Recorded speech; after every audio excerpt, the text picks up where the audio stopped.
샬롬 샬롬 샬롬 샬롬. 하나님 사랑합니다. 여러분 주 안에서 사랑합니다. 우리 8장 오늘 말씀이 11절에서 20절 그리고 고린도전서 10장 11, 2절 말씀이죠. 우리가 잘 아는 말씀이 12절이에요. 고린도전서 10장 12절. 선줄로 생각하는 데는 넘어질까 조심하라. 우리가 삶 속에서 항상 기억해야 할 말씀입니다. 신명기 8장 전체에 한번 주석으로 살펴보도록 하죠. 모세는 특히 오늘 본문 8장에서 이스라엘 40년 광야 생활과 앞으로 누리게 될 풍요로운 가나안 땅에서의 생활을 비교하면서 특히 그들이 그러한 좋은 여건에서 생활하게 될 때 하나님까지 망각하는 실수를 저지르지 말라 이렇게 권면하고 있습니다. 광야 생활의 의미에 대한 회고, 광야 생활의 의미는 모세는 이스라엘 백성들이 겪은 광야 생활의 경험을 회고하죠. 그 광야 생활을 걷게 하신 하나님의 뜻은 이스라엘 백성들을 시험하사 그들이 마음으로부터 하나님을 사랑하는지 여부를 시험하신 것이다 이렇게 규정하죠. 8장 1절부터 보면 내가 오늘 명하는 모든 명령을 너희는 지켜 행하라. 그러면 너희가 살고 번성하고 여호와께서 너희의 조상들에게 맹세하신 땅에 들어와서 그것을 차지하리라. 1절에 이렇게 말씀하고 내 하나님 여호와께서 이 40년 동안에 내게 광야길을 걷게 하신 것을 기억하라. 이는 너를 낮추시며 너를 시험하사 내 마음이 어떠한지 그 명령을 지키는지 지키지 않는지 알려 하심이라. 너를 낮추시며 너를 줄이게 하시며 또 너도 알지 못하며 내 조상들도 알지 못하던 만나를 내게 먹이신 것은 사람이 떡으로만 사는 것이 아니요 야훼 입에서 나오는 모든 말씀으로 사는 줄 내가 알게 하려 하십니다 이렇게 말씀하죠. 그래서 이 40년 동안에 내 의복이 헤어지지 아니하였고 내 발이 부르트지 아니하였느니라. 너는 사람이 그 아들을 징계한 같이 내 하나님 야훼께서 너를 징계하시는 줄 마음에 생각하고 내 하나님 야훼의 명령을 지켜 그의 길을 따라가며 그를 경외할지어다. 내 하나님 야훼께서 너를 아름다운 땅에 이르게 하시나니 그곳은 골짜기든지 산이든지 시내와 분천과 샘이 흐르고 밀과 보리의 소산지요 포도와 무화과나무와 석류와 감람나무와 꿀의 소산이라. 내가 먹을 것을 모자람이 없고 내게 아무 부족함이 없는 땅이며 그 땅에 돌은 철이요 산에는 동을 캘 것이라 이렇게 말씀해요. 9절에 내가 먹어서 배부르고 내 하나님 야훼께서 옥토를 내게 주셨으므로 말미암아 그를 찬송하리라. 오늘 본문이 11절부터예요. 그렇죠?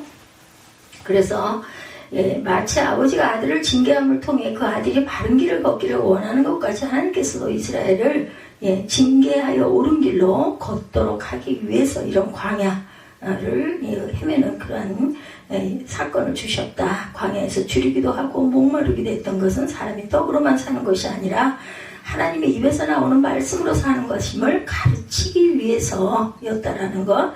그래서 마치 아버지가 아들을 징계함을 통해 그 아들이 바른 길을 걷기를 원하는 것 같이 하나님께서도 이스라엘을 징계해서 옳은 길로 걷도록 하기 위함이라.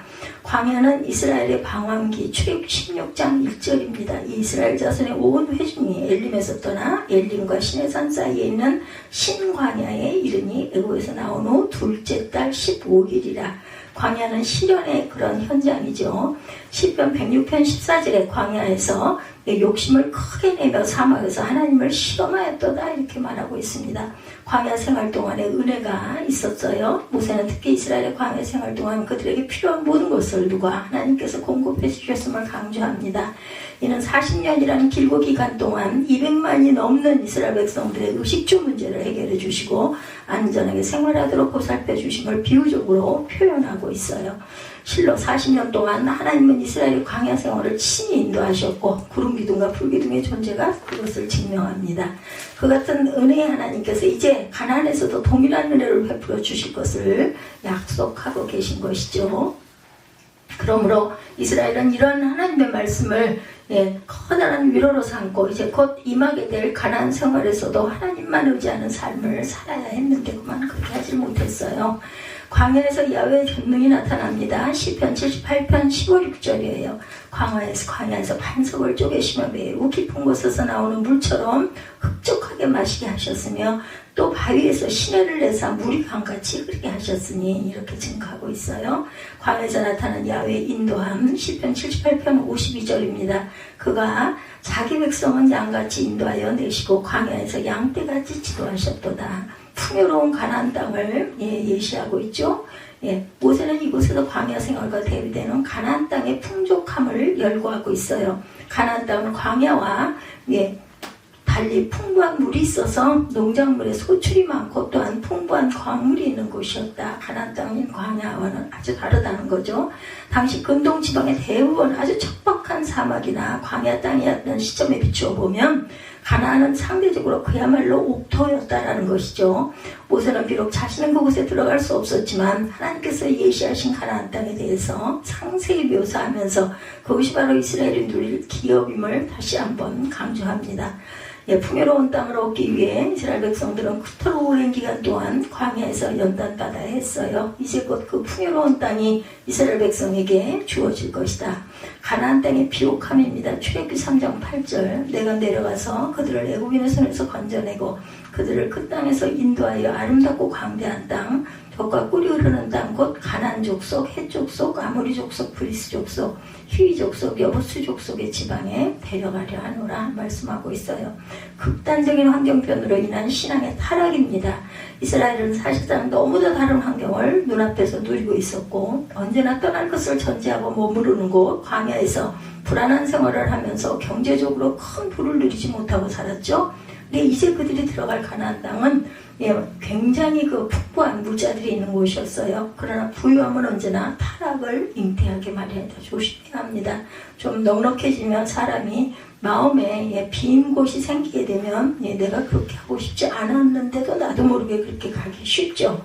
더구나 이스라엘은 과거적 정시대나 애굽에서 유목을 주업으로 하는 민족이었기 때문에 유목은 목초지를 찾아 떠나는 유랑 생활을 전제했죠. 근데 이제 그들에게 주어지게 될 가나안은 유목보다는 농업을 주로 하는 그러한 지역이고 그런 산업구조의 변화와 바로 풍요한 물산을 보장하는 것 그런 극단적 환경 변화를 겪으면서 이스라엘이 그들의 신앙을 지키고 우상숭배를 극복할 수 있게 하기 위해서 하나님 그 민족을 진멸하고 그들만의 종교 공동체를 건설할 것을 요구하셨는데 그렇게 하지 못했어요. 이스라엘은 그들을 진멸하지 못함으로 장차 이스라엘의 역사 대대로 비극의 씨앗을 뿌리게 됩니다. 무관심한 신앙으로 타락하죠. 마태복음 24장 12절입니다. 불법이 심함으로 많은 사람의 사랑이 식어지리라. 자신 위주로 생활하기에 타락합니다. 잠언 14장 14절입니다. 마음이 굽은 자는 자기 행위로 보응이 가득하겠고 선한 사람도 자기 행위로 그러하리라. 처음 사랑을 잃어버려서 타락하죠. 계시록 2장 4절 그러나 너를 책망할 것이 있나니 너의 처음 사랑을 버렸느니라 말씀하죠. 신앙의 변절을 경계해야 된다. 풍요로울 때 하나님의 은혜를 잊지 말자. 모세는 장차 이스라엘이 가나안에 들어가 필연적으로 누리게 될 그 땅의 풍요로움에 대해서 약속하면서도 그러한 풍요가 가져올 부작용에 대해서 걱정을 합니다. 그것은 이스라엘이 그 풍요로움을 자신의 능력으로 인한 것이다 착각해서 하나님 야훼를 잊어버리는 교만에 빠지지 않을까 염려가 되죠. 그래요. 그들에게 다시 한번 강조하기를 그들이 애굽에서 나와 오늘날 가나안을 목전에 두고 있는 것은 바로 하나님께서 이루신 능력으로 인해서만 가능했던 것임을 분명히 하죠. 또 광야에서 그들의 생전 처음 만나를 먹이셨던 것도 상기하죠. 그런 모든 역사 이스라엘을 낮추셔서 시험하시고 마침내는 그들에게 복을 주시기 위함이었다. 은혜에서 떨어짐을 주의하라. 갈라디아서 5장 4절입니다. 율법 안에서 의롭다 함을 얻으려 하는 너희는 그리스도에게서 끊어지고 은혜에서 떨어질 자로다 이렇게 말하고 있어요. 위로의 은혜입니다. 데살로니가 후서 2장 16절 우리 주 예수 그리스도와 우리를 사랑하시고 영원한 위로와 좋은 소망을 은혜로 주신 하나님 우리 아버지께서 너의 마음을 위로하시고 모든 선한 일과 말에 굳건하게 하시기를 원하노라. 은혜를 생목거리로 바꾸지 마라. 유다서 1장 4절이네요. 이는 가만히 들어온 사람 몇이 있습니다. 그들은 옛적부터 이 판결을 받기를 미리 기록한 자니 경건하지 아니하며 우리 하나님의 은혜를 도리어 방탕한 것으로 바꾸고 홀로 하나이신 주제 곧 우리 주 예수 그리스도를 부인하는 자니라 이렇게 말하고 있습니다. 내 자신이 아닌 하나님을 인정할 줄 알아야 한다. 아울러 모세는 하나님께서 이루신 일에 대해서 하나님을 인정하지 않고 이스라엘 자신들로 인해서 가능했다고 주장하는 교만에 대해서 경고하죠. 만약에 그러한 일이 생길 때는 가나안에 살던 족속들을 진멸시킨 것 같이 이스라엘도 진멸당하게 될 것임을 분명히 말하고 있어요. 우리 11절부터 내가 오늘 내게 명하는 야훼의 명령과 법도와 규례를 지키지 아니하고 내 하나님 야훼를 잊어버리지 않도록 삼갈지어다. 내가 모아서 배부르고 아름다운 집을 짓고 거주하게 되며 내 소와 양이 번성하며 내 은금이 증식되며 내 소유가 다 풍부하게 될 때 내 마음이 교만하여 내 하나님 야훼를 잊어버릴까 염려하노라. 야훼는 너를 애국 땅 종되었던 집에서 이끌어내시고 너를 인도하여 그 광대하고 위험한 광야 곧 불뱀과 정갈이 있고 물이 없는 건조한 땅을 지나게 하셨으며 또 너를 위하여 단단한 반석에서 물을 내셨으며 내 조상들도 알지 못하는 만나를 광야에서 먹이셨다니 이는 다 너를 낮추시고 너를 시험하사 마침내 내게 복을 주려 하심이었느니라. 그러나 내가 마음에 이르기를 내 능력과 내 손의 힘으로 내가 이 재물을 얻었다 말할 것이라. 내 하나님 야훼를 기억하라. 그가 내게 재물 얻을 능력을 주셨습니다. 이같이 하심은 내 조상들에게 맹세하신 언약을 오늘과 같이 이루려 하심이니라. 내가 만일 내 하나님 야훼를 잊어버리고 다른 신을 따라 그들을 섬기며 그들에게 절하면 내가 너에게 준고하노니 너희가 반드시 멸망할 것이라. 야훼께서 너희 앞에서 멸망시키신 민족들같이 너희도 멸망하리니 이는 너희가 너희 하나님 야훼의 소리를 청종하지 아니함이라. 10절까지 이렇게 말씀하죠. 그래서 이스라엘 이런 사실을 자각하고 겸손히 하나님을 인정해서 그들에게 주어진 가나안 땅에서 신실하게 하나님의 역사를 이루어 나가야 할 것이다. 악한 자가 교만하죠. 시편 10편 2절입니다. 악한 자가 교만하여 가련한 자를 심히 압박하오니 그들이 자기가 베푼 죄에 빠지게 하소서. 교만의 결과입니다. 잠언 11장 2절 교만이 오면 욕도 오거니와 겸손한 자에게는 지혜가 있다 이렇게 말씀하세요. 그래서 신명기 8장의 결론, 모세는 이 8장에서 이스라엘의 광야 생활을 다시 회고하면서 풍요로운 가나안과 비교하고 있죠. 그런 비교를 통해서 전하려는 메시지는 어떠한 환경이 된다 할지라도 하나님을 섬기는 신앙 본연의 자세를 흐트리지 말 것을 이스라엘에게 권고하고 있어요. 어려울 때나 풍요로울 때나 하나님을 섬기는 신앙생활을 게을리하지 않는 자세야말로 진정한 성도의 자세입니다. 그래서 야훼를 잊지 말아라. 11절에서 20절까지 우리가 쭉 같이 읽고 왔어요. 건망증과 치매의 차이, 잊어버린 일을 말할 때 그랬었지 하고 생각하면 건망증이고, 잊은 일을 말해도 그런 적 없다면 전혀 기억을 못하면 치매입니다. 이게 문제의 두 번째. 전혀 생각이 안 나죠. 내가 했는데 정말 내가 그렇게 했는지 그 생각이 안 나요. 아내가 남편 이름을 잊어버리는 건 건망증이고 얼굴까지 잊으면 치매라고 한답니다. 남자가 볼 일을 보고 지퍼를 안 올리면 건망증이고 지퍼를 안 내리고 볼 일을 보면 치매가 된다고 그래요. 모든 일을 다 기억할 수는 없지만 결코 잊어서는 안 될 일이 있음을 알아야 한다는 거. 예루살렘 통곡의 벽 입구에는요, 제2차 세계대전 때 유대인들을 학살한 독일에 대해서 용서는하되 잊지는 말자 이렇게 쓰여져 있다고 하죠. 저도 종종 이 생각을 많이 합니다. 유대인들은 과거를 망각하면 잘못된 과거는 반복된다 이렇게 말한다고 그래요.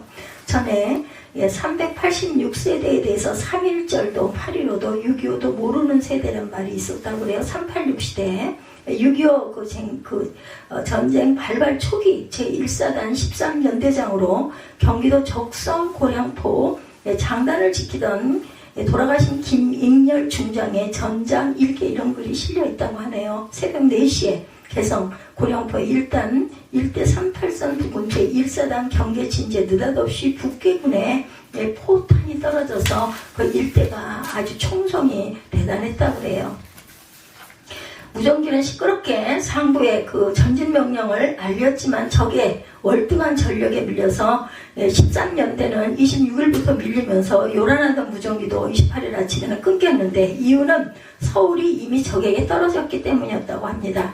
부상병을 서울로 호송시킨 앰뷸런스들이 그대로 되돌아와서 전한 서울 함락 소식이 사병들에게 알려지지 않도록 운전병들과 병사들을 격려했다고 그러죠.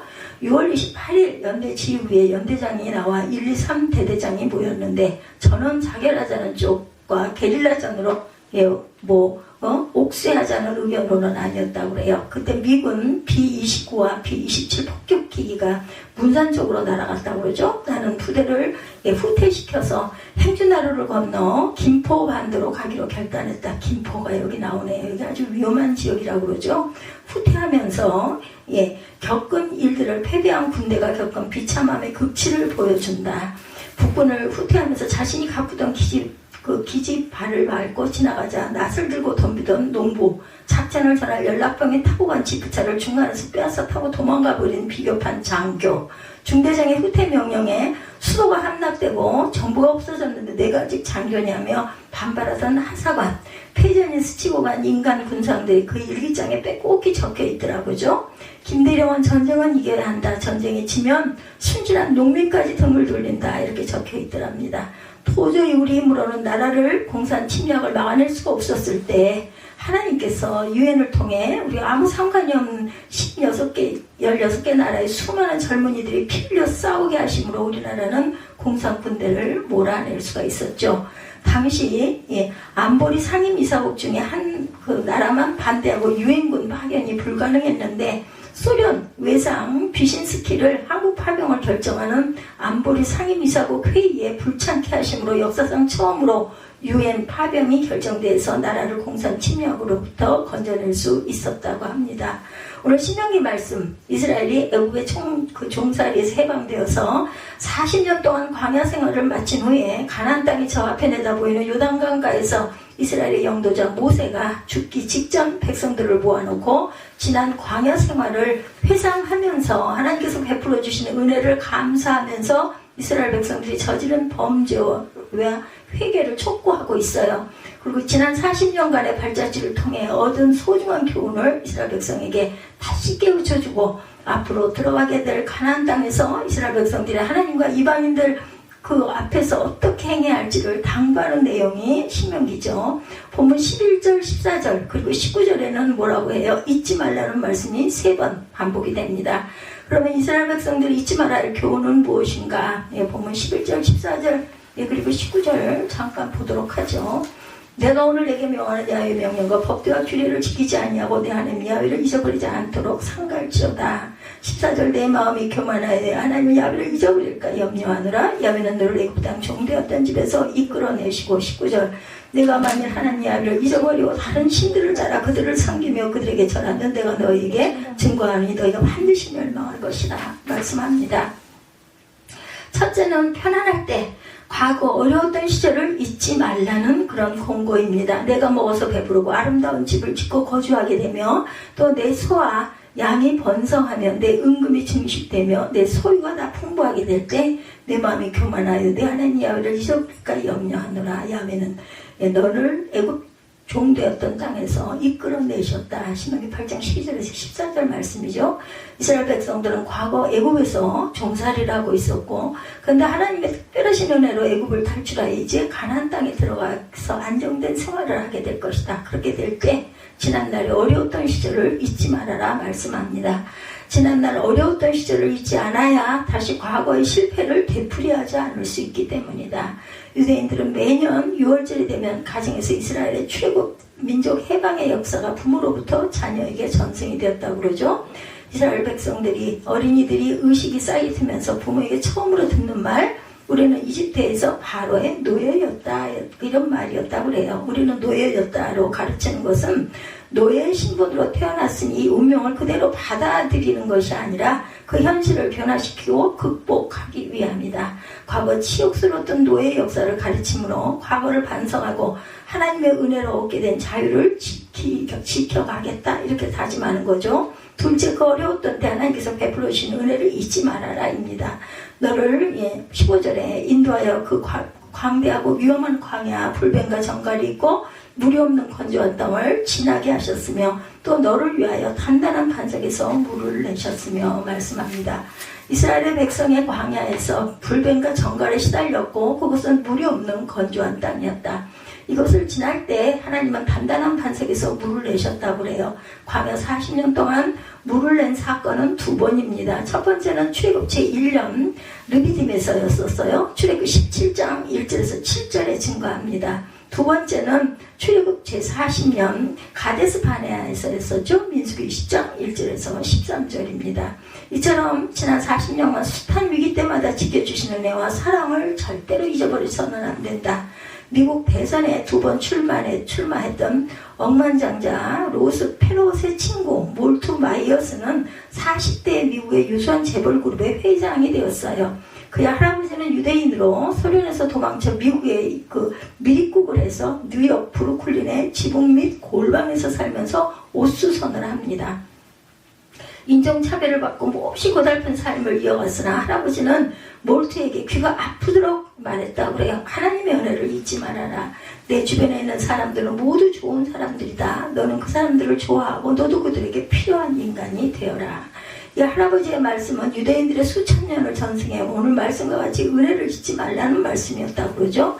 셋째, 이런 시련 후에 장차 예비하신 하나님의 은총과 섭리를 잊지 말아라 말합니다. 이는 다 너를 낮추시며 너를 시험하사 마침내 내게 복을 주려 하심이라. 16절 후반부에 있어요. 이는 많은 역경과 시련을 통해 성도를 시험하신 하나님의 궁극적인 목적이라는 것. 하나님은 자기 백성들 어떤 교육적인 목적을 위해 시련을 주시지만 그 시련이 끝나면 반드시 축복을 해주신다라는 것. 예수님도 광야에서 말씀으로 시험을 이겨내시자 이에 마귀는 예수를 떠나고 천사들이 나와 수종들었다. 마태복음 4장 11절이죠. 가장 큰 고난을 겪었던 욥의 경우도 여기서 욥의 말년에 욥에게 처음보다 더 복을 주시고 그가 양 4,000마리와 낙타 6,000, 소 1,000결이와 남나귀 1,000을 두었고 아들 7과 딸 3을 두었다. 욥기 42장 12~13절입니다. 모든 면에서 갑절의 복을 받은 것을 볼 수 있어요. 성도에게 시련은 축복의 전주곡이라는 것을 잊지 마세요. 한 여성이 많은 괴로움을 겪고 하나님이 참으로 나를 사랑해 주시는 것일까? 나를 잊어버리신 것은 아닐까 하는 의문을 품고 포도원 옆을 지나가고 있습니다. 포도나무마다 많은 열매가 맺혔지만 열매는 하나도 없었다고 그래요. 잎이 맺혔지만 열매가 하나도 없었대요. 그때 하늘의 정원사가 그에게 말합니다. 너는 내가 당하고 있는 여러 가지 문제를 고통받고 있느냐? 내 딸아 기억해라. 정원사가 가지치기를 그만두고 경작을 멈추는 것은 그가 그 포도나무로부터 아무것도 기대하지 않게 되었을 때뿐이란다. 너는 내가 가지치기를 그만두기를 원하느냐? 너는 내가 내 인생에서 잎사귀 외에는 아무것도 기대하지 않기를 원하느냐? 만일 그렇다면 나는 가지치기와 경작을 그만두고 내게서 잎사귀 외에는 아무것도 기대하지 않을 것이다. 그녀는 흘러내리는 뜨거운 눈물을 닦으며 하늘을 올려다보며 이제는 이해할 수가 있었다고 그래요. 사랑하는 하늘 정원사이신 하나님, 이제 알겠나이다. 저를 가지치게 하시고 경작해 주옵소서. 주님이 제 인생에 허락한 시련들로 저는 더욱 훌륭한 그리스도인이 될 것입니다. 주님께 간구하옵나니 이런 슬픔과 고통을 통해 제 삶에서 열매를 거둘 수 있게 된다면 부디 제 삶을 경작해 주옵소서. 우리의 소원과 꿈과 희망이 좌절될지라도 기뻐하시기 바랍니다. 그리고 기억할 것은 포도나무에 가지를 쳐주시는 것은 바로 주님의 사랑의 손길이라는 것을 잊지 말아야 되겠죠. 우리가 깊이 알아야 할 역사의 교훈, 일제 36년의 압제에서 해방과 자유를 얻게 해주신 하나님의 은혜를 결코 우리는 잊어버리면 안 됩니다. 분명한 것은 우리가 해방된 것이 우리 힘으로 된 것이 아니고 역사를 섭리하신 하나님이 일본을 태평양 전장에서 패망케 하심으로 우리는 이로 인해 해방을 얻게 됐어요. 상해나 만주 혹은 미국에서 우리 선배들이 독립운동과 무장투쟁으로 민족 정기를 드러냈지만 나라를 해방시킬 만한 힘은 되지 못했다고 그래요. 우리 해방은 하나님의 은총이었고 대한민국을 건국하게 된 하나님의 섭리였음을 우리가 알아야 한다. 뿐만 아니라 6.25 민족 동란으로부터 이 나라를 지켜주신 하나님의 보호하심도 절대 잊어버리면 안 됩니다.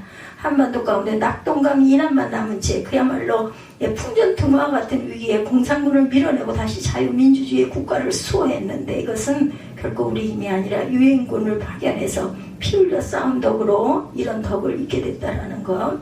하나님의 초월하신 개입 때문이었다. 워싱턴 링컨 기념관 앞에 한국전쟁 기념공원에 기록된 내용을 보면 유엔군 사망자 수가 단시 100, 1000만, 10만, 62만 8,833명이었고 그 중에 미군이 54,246명이라고 그래요. 행방불명된 유엔군은 47만 267명, 그리고 미군이 8,177명, 포로된 자가 유엔군은 92,970명, 미군은 7,140명으로 이 전쟁이 얼마나 비참했는지를 알 수가 있다는 거죠. 그래서 우리와 상관없는 이들의 희생을 통해서 우리나라가 공산 침략으로부터 지켜질 수 있었던 것, 하나님의 섭리와 은혜 없이 어떻게 가능했겠는가. 이런 하나님의 축복을 받아서 이에 대한 감사를 모르고 우리에게 주신 사명을 망각하고 도리어 방탕과 죄악에 빠지면 무서운 심판이 따르게 된다는 것을 우리는 잊지 말아야 한다. 미국의 유명한 통계학자로 국가재정에 관련된 책을 쓴 로저 밥스는 이렇게 말합니다. 국가의 번영은 그 나라 국민의 지적 영적인 성장에 달려있다. 돈이나 부유함에 달려있지 않다. 바벨로니아, 페르시아, 그리스, 로마, 스페인 등과 같은 나라들은 세계에서 가장 부유했던 나라였지만 얼마 지나지 않아서 몰락하죠. 그들이 부가 자신을 구하기는커녕 멸망을 재촉했다는 것을 역사는 증명합니다.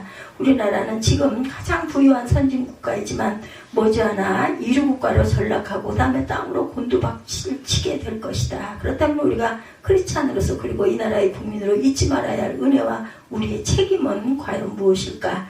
이 나라를 위해 늘 우리는 기도해야 할 책임이 있어요. 다른 건 못해도 기도할 수 있지 않습니까? 옛날 사무엘 선지자는 나는 너희를 위하여 기도하기를 쉬는 죄를 야훼 앞에 결단코 범하지 아니하고 선하고 의로운 길을 너에게 가르칠 것이다. 사무엘상 12장 23절에 증거합니다. 우리도 나라를 위해 기도하기를 쉬는 죄를 범하지 말아야 되겠어요. 스코틀랜드가 메리 여왕이 통치할 때 역사적으로 가장 어두운 시대였다고 그러죠. 종교는 부패하고 도덕은 땅에 떨어졌고 정치는 포효하고 있었어요. 한치 앞을 내다볼 수 없는 캄캄한 민족의 어둠 속에서 존 닉슨은 이런 기도를 합니다. 하나님이 스코틀랜드를 구원해 주옵소서. 아니면 차라리 나에게 죽음을 주시옵소서. 이 결사적인 기도를 하자 메리 여왕은 영국의 전 군대보다도 존 닉스의 기도를 더 두려워했다라고 말하고 있다고 그래요. 마침내 닉스는 그의 기도와 그의 투쟁을 통해 복음으로 민족을 구하고 민족을 재건시키고 개혁하는 위대한 일을 성취할 수 있었다고 그러죠. 둘째, 나라를 소중히 여기고 국민의 도리와 책임을 다해야 되겠다. 우리나라 인구의 약 70% 6.25를 모르는 세대이고 80%는 해방의 기쁨을 또한 모른다고 그러죠. 언젠가는 그 80%가 90%, 100%가 될 날이 머지않아요. 뼈아픈 과거의 역사, 그 소중한 경험이 자꾸 잊혀지고 퇴색되는 것은 크나큰 손실입니다. 그렇다면 20%의 세대가 겪었던 지난날의 그 고통의 역사를 후손에게 전해야만 하며 나라가 풍전등화 같았던 때 목숨 걸고 나라를 지킨 우리 선배들의 희생을 결코 잊지 말아야 되겠다. 1967년 이스라엘과 이집트 사이에 6.1 전쟁이 있었어요. 미국의 한 하숙집에 이스라엘 유학생과 이집트 유학생이 하숙을 했었는데 전쟁이 나자 둘 다 없어졌더랍니다. 알고 보니까 이스라엘 학생은 싸우러 조국에 갔고 이집트 학생은 끌려갈까봐 도피를 했다고 그러죠. 당시 이스라엘 국민은 300만이고 이집트는 1억이 넘었다고 그래요. 이스라엘은 불과 일주일 만에 승리합니다. 전쟁 중에 이집트 하늘엔 이스라엘 전투기가 항상 떠 있었는데 이집트의 곡사포가 이스라엘의 비행기 한 대를 추락시키고 보니 조종사가 만삭의 임산부였다고 합니다. 이스라엘은 노인과 영아를 제외하고 모두 싸웠다고 그래요. 그 모습을 본 이집트는 항복합니다. 오늘의 이스라엘은 수백 마일 밖에서 물을 끌어다가 사막에 도시를 건설하고 모래땅을 적셔 비옥한 옥토로 만들고 전천후 농장으로 만들어 선진국이 되었죠. 나라를 위하는 데는 남녀노소가 따로 없다는 거. 세 번째, 민족의 전통을 소중히 여기고 국가를 위해 희생한 이들을 잘 받들어야 한다.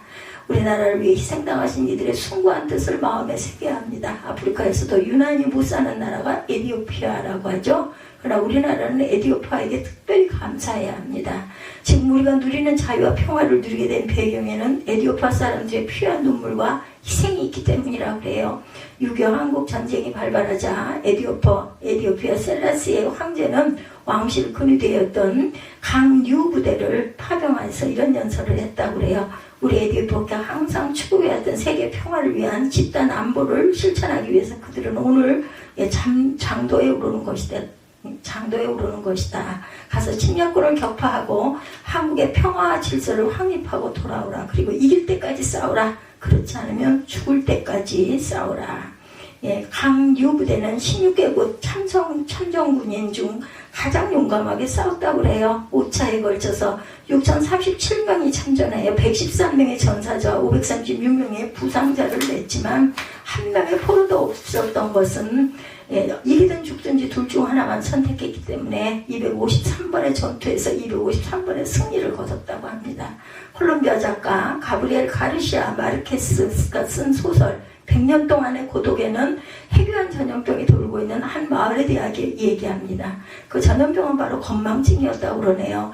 사람들은 점점 기억을 잊어버리게 되고 병은 점점 확산되어서 나이든 노인을 비롯해서 젊은 청년까지 심각한 건망증을 앓게 돼서 흔한 일상용품의 이름을 잊어버리고 자신의 아내와 자식들, 가까운 사람들의 이름도 잊어버리게 된다고 합니다. 이 병에 걸리지 않은 몇몇 젊은이들은 필사적으로 모든 사물에 이름을 붙여서 피해를 줄이려고 애를 썼다고 그러죠. 이것은 탁자입니다. 이것은 자동차입니다. 그 이름을 붙이고 마을 입구에는 간판 2개를 답니다. 하나에는 이 마을의 이름은 마칸도입니다. 또 다른 한 간판에 하나님은 존재하십니다. 이렇게 크게 써놓았다고 그래요. 작가는 하나님 본질, 진리, 신앙의 의미를 잊고 사는 현대인들의 건망증을 다루면서 세상의 큰 것도 우리에게 근본적인 평안을 가져다 줄 수 없으며 가장 위협적인 건망증은 하나님이 존재하신다는 사실을 잊고 사는 것이라고 사사했다고 그래요. 더 이상 하나님을 절대로 망각해서는 안 되겠다. 결국 하나님의 은혜를 망각해서는 안 될 일, 성령의 감동으로 하나님의 은혜를 기억하며 살아가는 저와 여러분들 되시기 바랍니다. 예, 정학진 목사님의 글입니다. 모야 병을 앓고 있는 15세 소년의 투병기를 지켜보다가 물었다. 문득 건강한 것은 축복이 아니라 거룩한 부담이다. 사명임을 깨달는다. 곰팡이 냄새나는 지하교회 서너 명 교인이 전부인 새빵교회에서 월세 내는 나를 두려워하는 미자립 교회가 존재하는 한 더 이상 예쁜 건물은 축복이 아니라 부담이고 사명이다. 뼈까지 달라붙는 쇠고장이같이 마른 몸을 하고 목마른 눈초리로 쳐다보는 아프리카 검은 대륙에 저 어린이들이 있는 한 하루 3끼 따박따박 먹는 것은 더 이상 복이 아니라 부끄러움이다. 잘 먹게 해주셔서 감사하다고 기도할 일이 아니다. 잘 먹게 되어 죄송하다고, 우리만 잘 먹고 있는 게 뭔데 죄송하다고, 내가 가진 걸 나눌 수 있는 용기를 달라고 기도해야 된다. 평생 한 번도 설교 요청을 받아보지 못하고 부흥회 한번 해보지 못한 동역자가 있는 한 더 이상 부흥회를 인도하는 것은 자랑이 아니라 두려움이고 빚을 지고 살아왔다. 이렇게 말했다고 합니다. 우리가 세상 살아가면서 이렇게 어렵고 공고한 사람들을 기억할 줄 알고 그들을 위해서 항상 기도할 줄 아는 저와 여러분들이 되셔서 하나님이 우리에게 주신 그 은혜를 감사하며 어렵고 힘든 사람들을 위해서 갚을 줄 아는 믿음들이 되기를 주님의 이름으로 축복합니다.